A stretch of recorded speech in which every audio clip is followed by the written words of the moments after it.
کہ ایمان دل میں آ گیا تو ایک کشاکش اندر شروع ہو جائے گی. میں اگر فرائڈ کی اصطلاح استعمال کروں تو ایگو اور اڈ یا لبیڈو میں تصادم ہوگا. آپ کے نفس کی خواہش کچھ اور ہے، ایمان کہتا ہے غلط. کشاکش ہوگی کہ نہیں؟ یہ اندرونی جہاد ہے اپنے نفس کے خلاف. جیسے فرعون نے کہا تھا الیس لی ملک مصر وہذہ الانہار تجری من تحتی، کیا میں بادشاہ نہیں ہوں مصر کا؟ مصر کی حکومت میری نہیں ہے؟ اور کیا یہ ساری نہریں جو ہے میرے نظام کے تحت نہیں چل رہی؟ اسی طرح برا نہ مانیے، ہمارا نفس کہتا ہے یہ جسم میرا ہے، میری ملکیت ہے، اٹس مائی ڈومین، میری خواہش پوری کرنی ہوگی. جیسے اس نے کہا میں نہیں جانتا کوئی خدا ہے میرے سوا اور میرے اوپر، میں نہیں مانتا.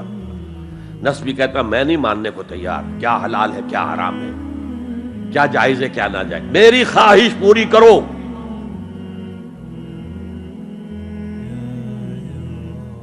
اس کے خلاف جہاد، یہ پہلی منزل کا جہاد ہے. اور آپ کو معلوم ہے 3 منزلہ عمارت ہے، تو بلند ترین تو ہے تیسری منزل، اہم ترین ہے پہلی منزل. پہلی منزل بنے گی تو دوسری بنے گی، دوسری ہوگی تو تیسری بنے گی نا.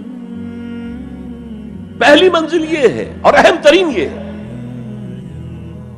اسی لیے مولانا روم نے کہا نفس ماں ہم کم ترس فرعون نیست، میرا نفس بھی فرعون سے کم نہیں ہے، لیکن ایراعون نیست، اس کے پاس لاؤ لشکر تھا.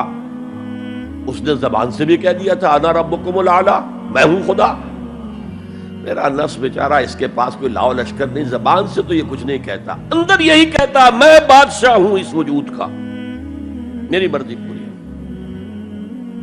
Struggle against this baser self. ایک سیلف ہے اونچی سیلف، خودی، انا، ایگو، اور ایک ہے یہ بیسر سیلف، ہماری جبلتیں جو اندھی بہری ہیں، جو حلال اور حرام سے انہیں کوئی غرض نہیں ہے، ان کے خلاف جہاد کرنا.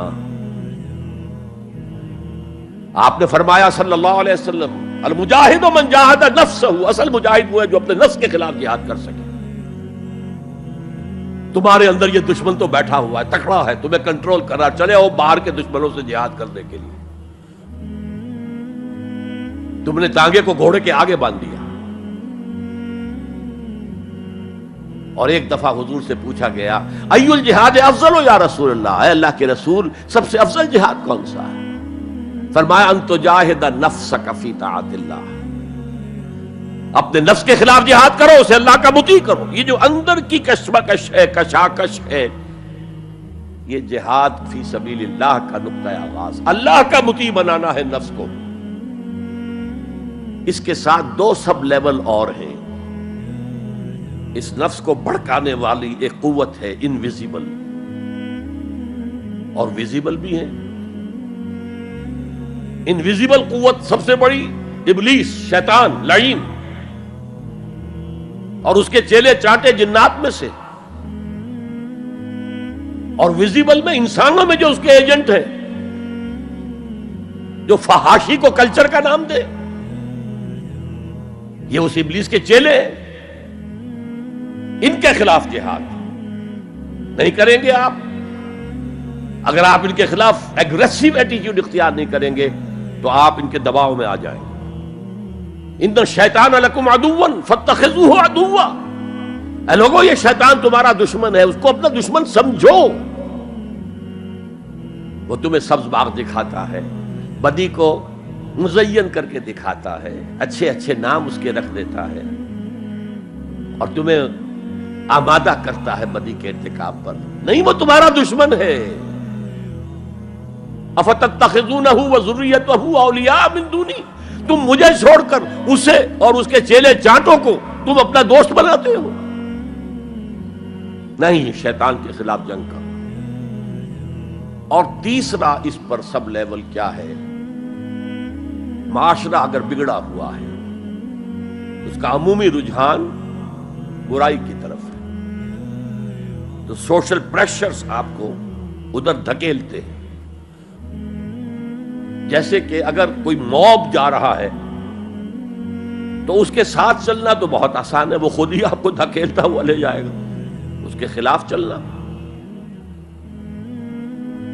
بہت مشکل کام۔ ہو سکتا ہے آپ بڑی زور لگا کے 4 قدم آگے بڑھیں، پھر کو ریلا آئے 10 قدم پیچھے لے جائے۔ تب 2 ہی راستے ہیں، زمانہ بات و سازت تو بعد زمانہ بے ساز۔ یا تو پیسو معاملہ ہے، زمانہ تمہارے ساتھ سازگاری نہیں کرتا، چھوڑو تم زمانے کے ساتھ سازگاری اختیار کر لو، چلو تم ادھر کو ہوا ہو جدھر کی۔ ایک یہ ہے کہ نہیں، زمانہ بات و سازت تو بعد زمانہ ستیس۔ زمانہ اگر تمہارے ساتھ سازگاری نہیں کر رہا تو زمانے سے جنگ کرو، لڑو، ریزسٹ کرو۔